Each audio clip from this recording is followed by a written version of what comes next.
বাংলাদেশের মানুষকে হাসিনা চেনে আসবে না, এটা মাঝে মধ্যে এই গুজব লোকের একটা ধারণা, গুজব লীগের ধারণা।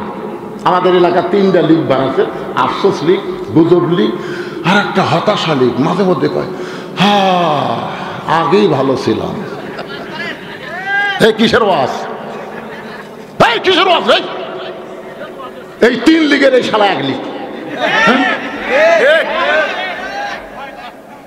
কিসের ওয়াজ রে? ওয়াজ করেন, ওয়াজ করবার গেলে 13 জায়গাতে অনুমতি লাগে। এখন অনুমতি লাগবে? সিংড়া থানার ওসি আসুক, তো সিংড়া থানার ওসি আসুক, এই মাহফিল বন্ধ করবার ও আর ফেরত যাবার পারবে না। ধরে কোন কথা ঠিক? একটা পুলিশ জনগণের বন্ধু না, সব নেতার চামচা হয়ে গেছিল। ধরে কোন কথা ঠিক না? আর হতাশা লেখ কয় আগেই ভালো ছিলাম, আগেই ভালো। অ্যাঙ্গেলের দিন শেষ, ডাইরেক্টের বাংলাদেশ। জনগণ কথা ঠিক নেই। 15.5 বছর হক কথা আমি কইছি, কিন্তু ডাইরেক্ট কইনি, অ্যাঙ্গেলে মারছি। এখন আর অ্যাঙ্গেল আছে? সূরা কাউসার থেকে আপনাদের তাফসীর শোনাচ্ছে, একটু মনোযোগ দিয়ে শুনবেন। মক্কার ইসলামে নবী নামাজ পাইছে, নবুয়তের 10ম বৎসরে নবী নামাজ পাইছে।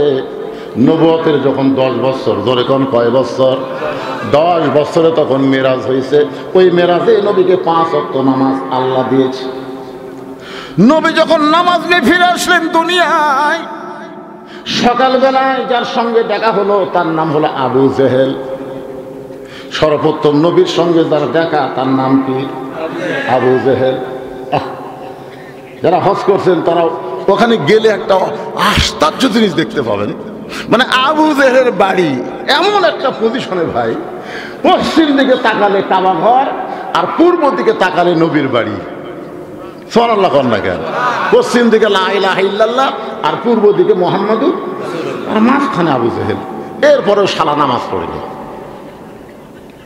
মসজিদের কাছে বাড়ি, আকামউদ্দিনের বাড়ির থেকে শোনা যায়, এরপরও নামাজ পড়ে না। এইরকম লোক মির্জাপুরে নাই? জোরে কোন আছে না নাই? এরাই হলো আবু জেহেলের দোষর। এরা ওয়াজ শুনবি কিন্তু নামাজ পড়বি না। জোরে কোন কথা, কথা বলেন। সর্বপ্রথম আবু জেহেলের সঙ্গে নবীর দেখা। আবু জেহেল বলতেছে বাজান, কত সুন্দর কথা, বাজান ও বাবা,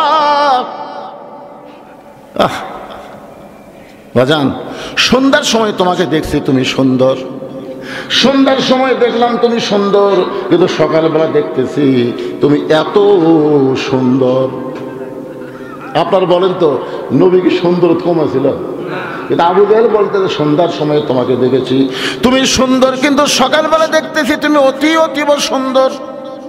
এত সুন্দর তোমার চেহারা, মনে হয় তোমার চেহারা দিয়ে নূর নূর আলো ঝরে পড়তেছে। 4 সূর্য গ্রহ তারা তারি নূরের ইশারা, নূরে যে অন্ধকারে ডুবিত এই ধরনী। সবাই বলেন নবী মোর পরশমণি, নবী মোর সোনার খনি, নবী নাম ভাবে যে জন সেই তো দোজা হানের ধ্বনি। নবী বলতেছেন চাচা আপনি আমার চেহারার তারিফ করতেছেন? হয় বাবান, তোমাকে সুন্দর সময় দেখলাম তো, তুমি সুন্দর, কিন্তু এত সুন্দর। আল্লাহ নবী বলেন চাচা এত সুন্দর দেখার পিছনে একটা কারণ হবার পারে। আবু জেহেল বলে বাবান কারণটা কি? নবী বলতেছে কারণটা হলো আমি ঘুমিয়েছিলাম কাবার ঘরের পাশে। আমি যখন ঘুমিয়ে অচেতন, ফেরেশতা জিবরাইল আমাকে ঘুম থেকে চেতন করে জমজমের কূপের পানি দিয়ে ওযু করাইয়া বোরাকের পিঠে করে বাইতুল মুকাদ্দাসে গেলাম। বাইতুল মুকাদ্দাসে গিয়া 2 রাকাত নামাজের ইমামতি করলাম। সেখান থেকে আমি 7 আসমান পাড়ি দিয়া আল্লাহর আরশে গেলাম। আল্লাহ পাক আমাকে 5 ওয়াক্ত নামাজ দিল। ওই 5 ওয়াক্ত নামাজ নিয়ে রাতারাতি আবার আমি দুনিয়াতে ফেরত আসলাম। হেরেমের মধ্যে ফজরের নামাজ আদায় করার পর সর্বপ্রথম আপনার সঙ্গে আমার দেখা হলো। এই কারণেই হয়তো আমার চেহারা দিয়ে অতিরিক্ত সৌন্দর্য আল্লাহ প্রকাশ করেছে। আপনারা তো সুবহানাল্লাহ বলেন, কিন্তু আবু জেহেল সুবহানাল্লাহ কবি আবু জেহেল আল্লাহ নবীর কাছ থেকে 2 কদম সরে গিয়ে বলতেছে, পাগল পাগল, আগে জানতাম আধা পাগল, কিন্তু এখন দেখতেছি তুমি পুরা পাগল। এ পাগল, আমি জীবনে 2 বার বাইতুল মুকাদ্দাসে গেছি। তুই যে কইলে আজকে রাত্রেবেলা বাইতুল মুকাদ্দাসে 2 রাকাত নামাজ পড়াইছিস, আমি জীবনে 2 বার বাইতুল মুকাদ্দাসে গেছি, যেখানে যাইতে লাগে 30 দিন, আসতে লাগে 30 দিন। আর তুই কইলে আজকে রাত্রেবেলা বাইতুল মুকাদ্দাসে ইমামতি করছিস, সেখান থেকে তুই 7 আসমানে আল্লাহর কাছে গেলি, আল্লাহ তোকে নামাজ দিল। পরের কথা বিশ্বাস না করলেও তুই আজকে গভীর রাত্রে বাইতুল মুকাদ্দাসে গেলি, সেখান থেকে ফেরত আসলি। আমার মনে হয় তোর মাথা ঠিক নাই, তুই পাগল হয়ে গেছিস। নবীরে পাগল বলে আবু জেহেল যখন দৌড় দেয়, নবী জোড়হাত করে বলে, চাচা আপনি আমাকে 1000 বার পাগল বলেন, আমার কোনো অসুবিধা নেই, কিন্তু আমাকে পাগল বলে আপনি দৌড় কেন মারতেছেন?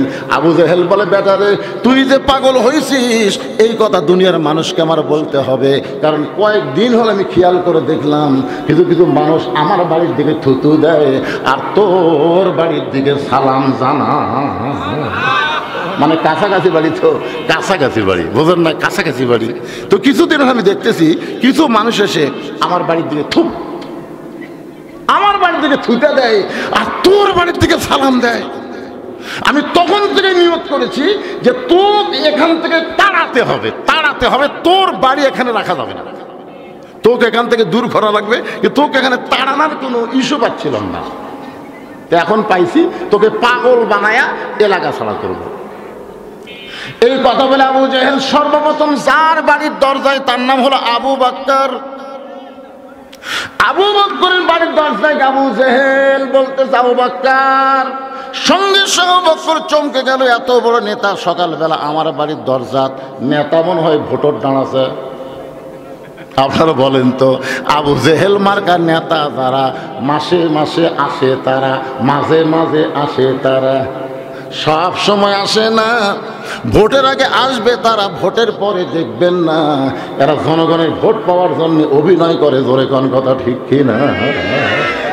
আবু জেহেল মার্কার নেতা যারা মাঝে মাঝে আসে, তারা, আমার কথা কি বুঝতে পারতেছেন না? হ্যাঁ। আর অরিজিনাল কোরআনের নেতা যারা, সব সময় তারা জনগণের কাছে থাকবে। জনগণ যখন আরামে ঘুম পাড়বে, নেতার চোখে তখন ঘুম থাকবে না। নেতা ঘুরে ঘুরে চোরের মতন মানুষের দুঃখ কষ্ট দেখতে থাকবে। তেমন একজন নেতার নাম হলো হযরত ওমর। সময় থাকলে ওয়ানহার কুরবানি দিয়ে আপনাদেরকে শোনাবো ভাইজান, তবে একটু মহব্বত করে মনোযোগ দিয়ে শুনবেন। আবু জেহেল আবু বকরের বাড়ির দরজায় গিয়ে ডাকতে, আবু বকর। সঙ্গে সঙ্গে আবু বকর দরজা খুলে বলে, নেতা এই সকালবেলায় আপনি আমার বাড়ির দরজায়, কারণ কি? আবু জেহেল বলতেছে তোমার নবী যে পাগল হচ্ছে। যেই বলছে তোমার নবী পাগল হচ্ছে, সঙ্গে সঙ্গে আবু বকর শাহাদত আঙ্গুল তুলে বলছে, আবু জেহেল যেই কথা একবার বলেছিস ওই কথা আর একবার বললে, দেখেন আমার হাতের দিকে দেখেন, যে কথা একবার বলেছিস ওই কথা আর একবার বললে কি বুঝতেছেন? আবু জেহেল কয়, কে রে এই সবচাইতে নরম মানুষ রে, নবীর যত সাহাবী আছে সবচাইতে নরম কে? কথা কয় না। আল্লাহ রাসূল বলেছেন আমার 4 জন সাহাবী 1 নম্বর। নরমের দিক দিয়ে 1 নম্বর আবু বকর, গরমের দিক দিয়ে 1 নম্বর ওমর, সম্পদের দিক দিয়ে 1 নম্বর ওসমান, আর জ্ঞানের দিক দিয়ে 1 নম্বর আলী। ধরে কোন সুবহানাল্লাহ। তাহলে সবচাইতে নরম মানুষটা কি বলতেছে? একবার বলি। আবু জেহেল 2 ধাপ পিছনে গিয়ে বলে, আবু বকর এত নরম মানুষ এত গরম হইলা কেন? আবু বকর বলতে, আবু জেহেল নবীর বিরুদ্ধে কথা শোনার পরে যারা নরম থাকবে বুঝবে তারা মুনাফিক হয়ে গেছে। আপনারা বলেন তো, বাংলাদেশে নবীর বিরুদ্ধে কথা কয় না? কথা কন না কেন? কথা কয় না। এরপরেও যদি আমরা নরম থাকি বোঝা যাবে আমরা মুসলমান নামে মুনাফিক হয়ে গেছি। আপনারা বলেন, আমাদের সামনে আমাদের নবীর বিরুদ্ধে কেউ কথা বললে দরকার হলে জীবন দেব, বাংলার জমিনে নবীর বিরুদ্ধে কোনো কথা বলতে দেব না। ধরে কোন ঠিক কিনা? কারা কারা রাজি, দুই হাত তুলে আমার আল্লাহ দেখান, লিল্লাহি তাকবীর। রাসূল বলেছেন লা ইউমিনু আহাদুকুম হাত্তা তাকুনা আহাব্বা ইলাইহি মিন নাফসিহি। তোমার জীবনের চাইতে তুমি যদি রাসূলকে বেশি ভালো না বাসো তাহলে তুমি মুমিন হতে পারবে না। এখন বলেন তো আমরা আমাদের জীবনকে বেশি ভালোবাসি না আল্লাহর নবীকে বেশি ভালোবাসি? একটু মনোযোগ দিয়ে শুনবেন। আবু জেহেল বলতে আবু বকর এত গরম হওয়ার আগে আমার ঘটনাটা শোনো। আবু বকর বলে কি বলবা? আবু জেহেল বলতে তোমার নবী নাকি আজকে রাত্রেবেলা বাইতুল মুকাদ্দাসে গেছে, সেখানে 2 রাকাত নামাজ পড়াইছে। 2 রাকাত নামাজ পড়ানোর পরে আল্লাহর আরশে গেছে, আল্লাহ পাক 5 ওয়াক্ত নামাজ দিছে। এই ঘটনা সকালবেলা আমার সামনে কইল। এখন বলে আবু বকর তোমার নবীর কি মাথা ঠিক আছে? আবু বকর বলে আবু জেহেল এই কথা যদি আল্লাহর নবী বলে থাকে তাহলে এক বিন্দু মিথ্যা বলে নাই। আবু জেহেল কয় কে রে, আমার সকালটাই না মাটিরে, আমি কার কাছে কি খবর দিলাম? আপনারা বলেন তো, আলেমদেরকে রাজাকার, আলেমদেরকে ধর্ষণকারী, এটা মুসলমানের কাছে খবর দিয়ে কোনো লাভ হবে না। কারণ আল্লাহ কোরআনে বলেছে ইন্নামা ইয়াখশাল্লাহ মিন ইবাদিহিল উলামা। বান্দার সময়ের মধ্যে আলেম বান্দারাই সবচাইতে আল্লাহকে বেশি ভয় করে। ধরে কোন কথা ঠিক কি না? তোমরা বললাম মামুনুল হক ধর্ষণকারী, হ্যাঁ না, এখন আমির হামজা এই করছে সেই করছে, সাইদি হুজুর এই করছে সেই করছে, এটা সাধারণ মানুষকে বুঝাবার পারবা, কিন্তু মুসলমান এটা কখনোই বিশ্বাস করবে না। তোর এখন কথা কন না কেন? আল্লাহ রাসূল বলেছে আল উলামা ওয়ারাসাতুল আম্বিয়া, আলেমরা হচ্ছে নবীদের ওয়ারিস। আর হাসিনার 15.5 বছর সবচাইতে বেশি নির্যাতনের শিকার হয়েছে আলেমেরা। তোর এখন কথা ঠিক না? নবী বলতেছে আমার ওয়ারিস, আল্লাহ বলতেছে আমাকে বেশি ভয় করে, আর এই শালি করে তারা মানুষ খুন করে, তারা ধর্ষণ করে, এরা যুদ্ধ অপরাধী, এই নানা রকম দোষ দেয়া আলেমদেরকে এখানে কোন ঠাসা করে রাখছিল? জোরে খান কথা ঠিক কি না? একটু মনোযোগ দা কথাগুলো শুনবেন। আবু বকর এক দৌড়ে নবীর কাছে গিয়ে দেখে নবী কাবা ঘরে হেলান দিয়ে বসে কাঁদতেছে। আবু বকরের পাগড়ি দিয়ে নবীর চোখের পানি মুছে দিয়ে বলে ইয়া রাসূলুল্লাহ আজকে খুশির দিন আপনি কেন কাঁদতেছেন? আজকে খুশির দিন আপনি কেন কাঁদতেছেন? ওগো আল্লাহর নবী, এই বছর আপনার 3টা কষ্ট গেছে। 1 নম্বর কষ্ট হলো আপনার চাচা আবু তালেব মারা গেছে। 2 নম্বর কষ্ট হলো দরদের বিবি খাদিজা দুনিয়া থেকে বিদায় নিয়েছে। 3 নম্বর কষ্ট হলো আপনি তাইফের ময়দানে গেছেন, তাইফবাসী আপনাকে এত পাথর মারছে। এই কষ্টের বছর আল্লাহ তাআলা আপনাকে আরশে নিয়ে যায়, 5 ওয়াক্ত নামাজ দিয়েছে। ওগো আল্লাহর নবী, এমন করে আপনি কাঁদবেন না, এমন করে আপনি কাঁদবেন না। নবী চমকে বলে আবু বকর এই খবর তোমাকে কে দিছে? এই খবর তোমাকে কে দিছে? আবু বকর বলতেছে সকালবেলা আবু জেহেল এই খবর আমাকে দিল। রাসূল বলে আবু বকর এই কথা কি তোমার বিশ্বাস হয়? আবু বকর বলে সাদ্দাক্তা ইয়া রাসূলুল্লাহ, এক বিন্দু মিথ্যা নয়। সঙ্গে সঙ্গে নবী চোখের পানি মুছে আবু বকরকে বুকের মধ্যে নিয়ে বলে আবু বকর, আবু জেহেল যখন আমাকে পাগল বলে চলে গেছে তখন থেকে আমার বড় কষ্ট হচ্ছিল রে। তুমি যখন সাদ্দাক্তা বলেছ আসো আমার বুকের ভিতর আর কোনো কষ্ট নাই। আল্লাহ বলে হাবিব, আবু বকর সাদ্দাক্তা বলে আপনার ভিতরের কষ্ট দূর করে দিল, আপনি তাকে কি দিবেন গো নবী? আপনি কি দিবেন? নবী বলে আল্লাহ আমার দেওয়ার মতন কিছু নাই। আমি নবী কি দিব? আমার দেওয়ার কিছু নাই। আল্লাহ বলে হাবিব আপনি দিবার না পারলেও আমি আল্লাহ তাআলা আজ থেকে আবু বকরকে সিদ্দিক ডিগ্রি দিয়া দিলাম। চারিদিক থেকে পঙ্গফলের মতন সাহাবীরা আসতেছে, 320 জন। কয়জন? তার মধ্যে 17 জন কাফেররা পিটাই মারছে। 303 জন, 303 জন পুরুষ ছিল 189 জন। নবীকে ঘিরে ধরে বলতেছি ইয়া রাসূলুল্লাহ আজকে আল্লাহ তাআলা আপনাকে আরশে নিয়ে গেছে, আপনাকে আল্লাহ 5 ওয়াক্ত নামাজ দিছে।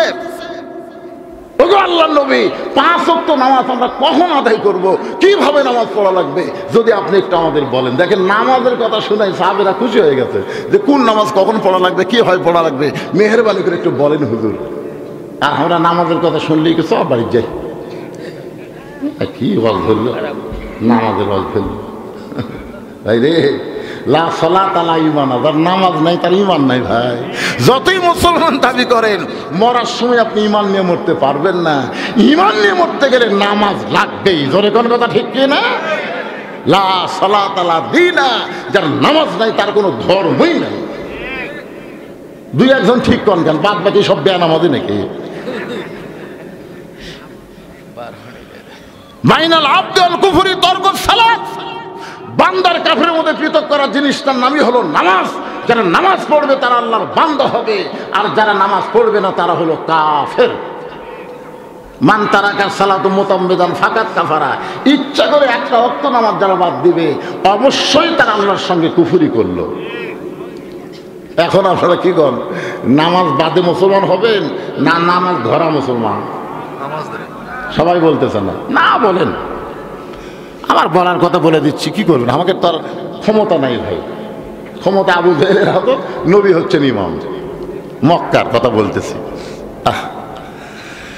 হিজরত করে নবী যখন মদিনাত গেলেন, তখন নবী শুধু নবী থাকলেন না, নবী নেতা হয়ে গেলেন। জোরে কোন সুবহানাল্লাহ। এই জন্যই তো আমরা দরুদ শরীফে পড়ি, আল্লাহুম্মা সাল্লি আলা সাইয়্যিদিনা। আমাদের নবী শুধু নবী না, আমাদের নবী হলেন বিশ্ব নেতা। আমার নেতা, তোমার নেতা। শুধু নবী নেতা থাকলেন না, মদিনাকে রাষ্ট্র ঘোষণা করলেন। মদিনাকে শুধু রাষ্ট্র ঘোষণা করলেন না, নবী হলেন রাষ্ট্রপতি। যেই নবী রাষ্ট্রপতির চেয়ারে বসলেন, তখন আল্লাহ তাআলা বললেন, আল্লাযীনা ইম্মাক্কান্নাহুম ফিল আরদ। মুসলমানের মধ্যে কাউকে যখন ক্ষমতা দেওয়া হবে, তার এক নম্বর কাজ হচ্ছে পদ্মা সেতু নির্মাণ করা। কি? বাপের নাম বড় বড় মূর্তি করা। যেই বাংলাদেশে 12,000 টাকার জন্য চিটাগাঙ্গে একটা মা তার সন্তানকে বিক্রি করে, সেই বাংলাদেশে 400 কোটি টাকা খরচ করে হাসিনা তার বাপের মূর্তি বানাচ্ছে। ধরে কোন কথা, কথা কন না কেন? আপনারা বলেন তো 5ই আগস্টের পরে মূর্তি আসা নাই, তাহলে কি বুঝলেন? জনগণের রক্তের টাকা নিয়ে তুমি বাবার মূর্তি বানালা, আর তোমার বাবার মূর্তির মাথার উপর ছেলেরা পেশাব করেছে। ধরে কোন কথা ঠিক কিনা? একটা মূর্তি ভাঙ্গিচ্ছে না ভাই, ওটা আবার বুলডোজার দিয়ে হায় হাইরে কিভাবে মজবুত করছে যে কিয়ামত পর্যন্ত এটা ভাঙবি না। বাংলাদেশের মুসলমান হলো ইব্রাহিমের সন্তান, এটা কোনো মূর্তির সাথে প্রেম করবে না। ধরে কোন কথা ঠিক কিনা? অনেকে বলে হুজুর শেখ মুজিবের ভাস্কর্য ভাঙলেন কিন্তু হিন্দুকের মূর্তি পাহারা দিলেন। অনেকে বলে আমাকে, দুর্গা পূজার সময় আপনার মূর্তি পাহারা দিলেন। আমি বললাম, পাগলা, মুসলমান কোনোদিন হিন্দুদের মূর্তি পাহারা দেয় না, মুসলমান ষড়যন্ত্র পাহারা দিয়েছে। ধরে কোন কথা ঠিক কিনা? কারণ ওই শালারাই ভাঙ্গা আমাকে উপর দোষ দিবে, এই জন্যে আমরা ষড়যন্ত্র পাহারা দিছি। 2 জন ধরা পড়ছে, 2 জন। গোটা বাংলাদেশে ধরা পড়ছে কয়জন? একটা হলো ছাত্রলীগের ছেলে, আর একটা হলো যুবলীগের ছেলে। এই যে উকিলকে মারলো, ইসকনের দোষ দিচ্ছে না, ইসকন মারছে যে আলিফ উকিলকে। আলিফকে কিন্তু ইসকন মারেনি। এ পর্যন্ত যে কয়টা ধরা পড়েছে সব হচ্ছে ছাত্রলীগ আর যুবলীগ। তার মানে কি বুঝতেছেন? এই মুহূর্তে ভারত বাংলাদেশ যদি যুদ্ধ লাগে, আওয়ামী লীগ ভারতের পক্ষে কাজ করবে। জোরে কোন কথা কন না কেন ভাই, কথা কন না কেন? কারণ হাসিনা বলে গেছে ভারতে, মোদি বাংলাদেশ উপরে তো রাগ করার কারণ কি? একটাই কারণ, রাগ করতেছে যে হাসিনা গোটা বাংলাদেশ ভারত পত্তন দিছিল। এখন ইউনূস সরকার আসার পরে সেইটার হচ্ছে না দেখে বাংলার উপর রাগ করেছে। জোরে কথা কন না কেন? কথা বোঝা লাগবে তো। এই কারণেই তো এত রাগ। কে যেন হাসিনাকে বলছে এই বিপদ, আপনি কোন দোয়া পড়তেছেন? হাসিনা সংকটে বলতেছে, পড়বার গেলে ওর নাম মুখত আসে। আপনারা বলেন তো বিপদের দোয়ার নাম কি? কয় না, কয় না, কয় না। নবী ইউনূস নবীরে খাইলো মাছেতে গিলিয়া, ফেরেশতা পাঠাইলো আল্লাহ ইসমে আজম দিয়া। দমে দমে সে হরদম পড়ে সে ইসমে আজম, মাছেরই উদর হইতে আল্লাহ বাঁচাইলো প্রাণ। সবাই বলেন আল্লাহু আল্লাহু, তুমি জাল্লে জালালুহু, শেষ করা তো যায় না গেয়ে তোমার গুণগান। লিল্লাহে তাকবীর। সবাই আল্লাহ আকবার কবে না তো? কবে? আপনার কি সবাই বলছেন? শোনেন, জন্মের সময় আপনার ডান কান্দে আযান দিছে, আপনার হয়তো মনে নাই, ছোট আছিলেন। বাম কান্দে আকামত দিছে, মরার পর আপনার লাশ সামনে রেখে আল্লাহ আকবার হবে। জোরে কোন কথা ঠিক কিনা? আল্লাহ আকবার কোনো দলের স্লোগান না বাদান, যে মনে করবে এটা অমুক দলের স্লোগান, ভুল করবে। মুসলমানের স্লোগানে আল্লাহ আকবার। সবাই দিবেন না? গলা খাকারে দেন।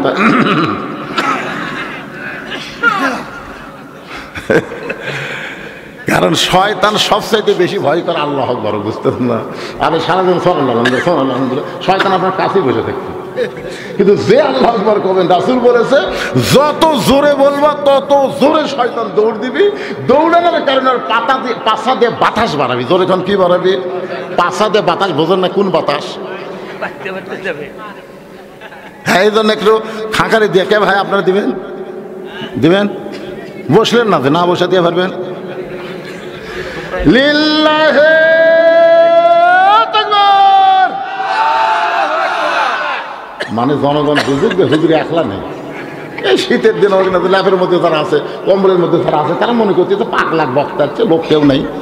কিন্তু এইবারে যে তাকবীর দিলেন, ওরা বুঝবার পারছে রে হুজুর তো একলা নাই রে। কি কোন হুজুরের সামনে আল্লাহর বান্দারা আছে না নাই? জোরে কোন আছে না? মাঝে মধ্যে যদি দুই একবার দেওয়া লাগে, অসুবিধা আছে ভাই? তাই তাকবীর দিলে কি হয়? দেহের সমস্ত ক্লান্তি আল্লাহ দূর করে দেয়, চোখের ঘুম আল্লাহ ছাড়াই দেয়, মনের মধ্যে আলাদা একটা আনন্দ চলে আসে। জোরে কোন কথা ঠিক না? হ্যাঁ, কারণ এই তাকবীরের বিশাল পাওয়ার। ভারতের গুজরাটে যখন এই মুদি কসাই মুদি যখন মুসলমানকে হত্যা করতেছিল, তখন হিন্দু মুসলমানের মধ্যে একটা দাঙ্গা লেগে দিয়েছিল, দাঙ্গা। ওই সময় একটা হিন্দুর মেয়ে 3 দিন হলে মাটিতে গড়াগড়ি করতেছে, বাচ্চা হয় না। প্রসব বেদনায় মাটিতে গড়াগড়ি করে, বাচ্চা হয় না। বাপ মা খালি ভগবান ভগবান করে, কিন্তু কাম হয় না। তখন বাপ মা দেখলো সিজার করা ছাড়া কাম হবে না, তখন মেয়েটাকে অ্যাম্বুলেন্স করে সিজার করার জন্য হাসপাতালে নিয়ে যাচ্ছে। ওই যে মুসলমানের মিছিলের মধ্যে দিয়ে ওই অ্যাম্বুলেন্স যাচ্ছে, যাওয়ার সময় একজন মুসলমান বলছে নারে তাকবীর। সমস্ত মুসলমান আল্লাহু আকবার চিল্লা উঠছে। তখন ওই ভয় মেয়েটা মাইক্রোর মধ্যে এইরকম একটা ঝাঁকি মারছে, যেই ঝাঁকি দিছে চাল্লত করে বাচ্চা বাড়াচ্ছে। বাচ্চা বার হয়ে গেছে, ঝাঁকির চোটে পেটের বাচ্চা বাড়াছে। তখন বাপ মা কয় 3 দিন হলো ভগবান ভগবান করতেছে রে, কাম হয় না। আর মুসলমানের আল্লাহ আকবার দিয়ে হলো, আর হাসপাতালে যাওয়ার দরকার আছে? ফেরত গেছে। 2 মাস পরে সাংবাদিক সম্মেলন করে বলতেছে আজ থেকে আমরা গোটা পরিবার ভগবানকে বাদ দিয়ে আল্লাহকে গ্রহণ করে নিলাম। কারণ তাকবীরের মধ্যে যেই শক্তি, হিন্দুদের ভগবানের মধ্যে কোনো পাওয়ার নাই। কি বুঝতেছেন? এক তাকবীর দিয়ে আমরা ভারত দখল করার পারবো। ধরে কোন ঠিক কিনা ভাই? জান ওরা অ্যাটম বোমার মোশন দেখাচ্ছে, হাইড্রোজেন বোমার ভয় দেখাচ্ছে, নমরুদ আগুনের চূড়া ঢাকায় ইব্রাহিম নবীকে ভয় দেখাইছিল। আমরা ইব্রাহিমের সন্তান, আমরা কোনো অ্যাটমকে ভয় করি না, আমরা আল্লাহর মহব্বতে আল্লাহর ভয় করি। ধরে কোন কথা ঠিক কিনা? চলে আসুন মূল আলোচনা একটু খেয়াল করে। ইন্না আতাইনাকাল কাউসার ফাসাল্লি লিরাব্বিকা ওয়ানহার ইন্না শানিআকা হুয়াল আবতার। নাম হলো সূরা কাউসার। এই সূরা কাউসারের নামাজ নিয়ে আপনাদের সামনে আলোচনা করতেছি। ভাইজান একটু মনোযোগ দিয়ে শোনা লাগবে। সাহাবারা বললেন ইয়া রাসূলুল্লাহ, এই যে 5 ওয়াক্ত নামাজ, ওয়াক্ত মানে সময়। যদি কোন ওয়াক্ত মানে কি? কথা কন না কেন? ওয়াক্ত মানে কি? এই যে 5টা সময় নামাজ পড়া লাগবে, এই সময়টা কখন? আল্লাহ রাসূল বললেন সূর্য উদয়ের আগে। সূর্য উদয়ের আগে 2 রাকাত ফরজ নামাজ জামাতে পড়া লাগবে। এই নামাজের নাম হলো ফজর নামাজ। সূর্য উদয়ের আগে পড়া লাগবে ভাইদান। এই নামাজের আযান দেওয়ার সময় দেখবেন মুয়াজ্জিন একই শব্দ 2 বার বেশি কয়। অন্য আযানের চাইতে ফজরের আযানে বেশি আছে না নাই? এই শব্দকে আপনারা জানেন? যেই যুবকেরা 12টা পর্যন্ত ফেসবুক চালায়, 3টা পর্যন্ত